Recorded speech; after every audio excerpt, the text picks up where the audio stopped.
Selamat datang di podcast Beritanda, beragam info mata undaan, menyajikan beragam informasi kesehatan dan gaya hidup sehat. Bagi kanca sehat yang ingin mendengarkan audio file Beritanda, Anda bisa mendengarkan melalui Spotify.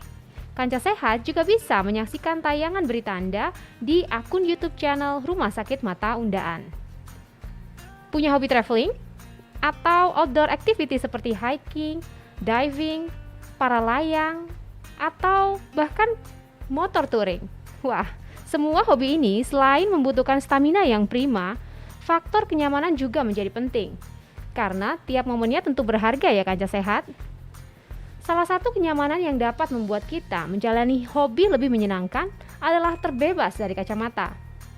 Nah, untuk membahas gaya hidup yang saat ini makin digandrungi kalangan muda milenial ini, kita sudah kedatangan narasumber dari Surabaya Advanced LASIK Center, SALSI, Ibu Larasati Wuliati, S-Cup Nurse. Gaya hidup bebas kacamata ini bisa kanca sehat miliki saat ini juga. Selamat datang Bu Laras, apa kabar? Baik Mbak Yunita. Iya, terima kasih sudah meluangkan waktu untuk menjadi narasumber di podcast Beritanda kali ini ya Bu ya. Iya. Gimana kesibukan di Surabaya Advanced LASIK Center? Masih tetap sibuk Bu? Alhamdulillah, pasiennya masih ramai. Alhamdulillah ya. Baik, nah kanca sehat, Bu Laras dalam kesehariannya sebagai manajer SALSI, beliau juga kerap kali mendampingi dokter spesialis mata dalam membantu pasien-pasien yang ingin terbebas dari ketergantungan kacamata loh. Sebagai sebuah pionir LASIK Center yang telah berdiri sejak tahun 2004, SALSI telah membantu lebih dari 18.000 mata untuk dapat kembali menikmati indahnya dunia tanpa kacamata atau lensa kontak. Kanca sehat ingin memiliki gaya hidup bebas kacamata? Episode podcast Beritanda kali ini sayang untuk dilewatkan. Nah, Bu Laras, apakah betul seseorang itu betul-betul bisa terlepas dari ketergantungan kacamata ataupun lensa kontak?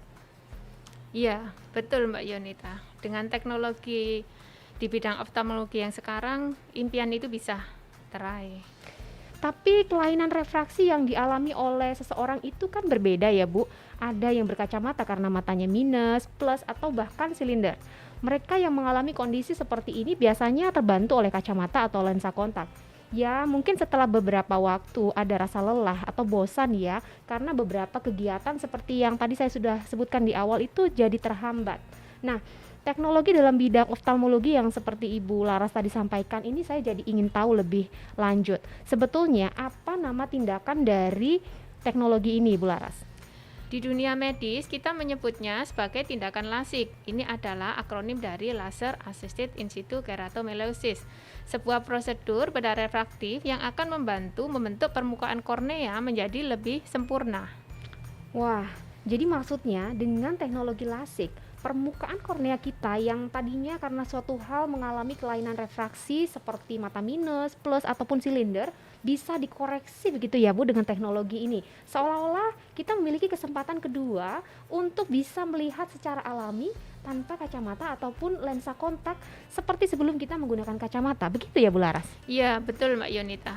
Wah oke, siapa sih yang nggak ingin kesempatan kedua untuk bisa melihat normal lagi, melihat secara alami indahnya dunia tanpa harus membawa kacamata atau bahkan lensa kontak kemanapun kita pergi. Tapi sebelum kita membahas lebih jauh tentang LASIK, biasanya untuk mendapatkan sesuatu yang betul-betul kita inginkan ada syarat-syaratnya. Nah, apakah tindakan LASIK ini juga mensyaratkan kondisi tertentu pada kandidatnya Bu? Ya, betul. Ada syarat-syarat yang harus dipenuhi oleh mereka untuk melakukan tindakan LASIK. Contoh, usia minimal 18 tahun, ukuran kacamata telah stabil dalam waktu 1 tahun terakhir, tidak memiliki kelainan kornea atau kelainan mata yang lainnya. Nah itu tadi, ternyata ada syarat-syarat yang harus dipenuhi bagi kanca sehat yang tertarik untuk LASIK. Lantas bagaimana dengan ibu hamil, menyusui, atau bahkan mereka yang berusia di atas 50 tahun Bu Laras? Apakah masih mungkin untuk mereka mendapatkan gaya hidup bebas kacamata? Ibu hamil dan menyusui tidak disarankan karena masih ada perubahan hormon. Bagi mereka yang berusia di atas 50 tahun, bila tidak memiliki komorbid dan hasil pemeriksaannya baik, maka masih diizinkan untuk melakukan tindakan LASIK. Ya, setelah kita tahu syarat-syarat dan siapa saja yang bisa dilasik, selanjutnya kita pasti ingin tahu tahapan apa saja yang nantinya akan kita lalui saat kita akan dilasik. Tahapannya mulai dari registrasi di tim Customer Service Salji, kemudian dilanjutkan dengan penjadwalan prelasik dan konsultasi dengan dokter spesialis mata. Jika hasilnya baik, maka akan dilanjutkan ke penjadwalan tindakan lasik, paling cepat keesokan harinya. Pemeriksaan prelasik berlaku selama 1 bulan. Ya, nah ini menarik ya, ada tahapan prelasik. Sebetulnya, seberapa pentingkah hasil pemeriksaan prelasik ini dalam menentukan kesuksesan sebuah tindakan lasik, Bu Laras? Tentunya sangat penting karena di tahapan prelasik ini akan dilakukan beberapa pemeriksaan dan mengukur permukaan mata yang akan dilasik, meliputi 1.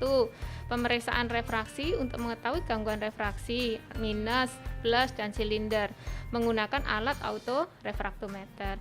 Yang kedua, tes tonometri untuk mengukur tekanan bola mata. Yang ketiga, pengukuran kelainan refraksi dengan alat eye descent. Yang keempat, pengukuran kelainan kornea dengan alat pentacam. Yang kelima, pemeriksaan produksi air mata dengan skimmer test. Yang keenam, pemeriksaan saraf mata oleh dokter spesialis mata. Yang ketujuh, konsultasi dengan dokter spesialis mata tentang hasil pemeriksaan prelasiknya. Wah, tahapan prelasiknya saja sudah sangat lengkap ya. Tentunya kita jadi semakin yakin akan hasil yang akan diperoleh saat tindakan lasik nanti berlangsung. Nah, pertanyaan selanjutnya nih Bu Laras, ini juga menjadi tanda tanya bagi kancah sehat yang tertarik untuk lasik. Apa ada rasa sakit atau nyeri saat nantinya kita akan dilasik? Dalam sebuah tindakan bedah refraktif pasti ada kekhawatiran tentang rasa sakit dan nyeri. Namun setiap pasien sudah diberi biostetes sehingga dapat mengurangi rasa sakit. Nah itu tadi, minim rasa sakit ya kancah sehat. Selanjutnya Bu Laras, lasik ini sebetulnya cocok dilakukan oleh siapa saja ya Bu? Iya, lasik sangat sesuai bagi kancah sehat yang ingin meraih kebebasan lepas kacamata dan lensa kontak. Contoh, profesional muda yang memerlukan kepercayaan diri dengan penampilan prima, adik-adik yang memiliki cita-cita seperti kedinasan, militer, pilot, pramugari, dan lainnya itu bisa teratasi dengan lasik. Oke siap, semua sudah dijelaskan secara rinci oleh Bu Laras. Gaya hidup bebas kacamata sudah semakin dekat untuk diraih ya kancah sehat. Nah yang terakhir nih kancah sehat, berapa biaya yang harus dikeluarkan oleh kancah sehat yang tertarik untuk melakukan tindakan lasik?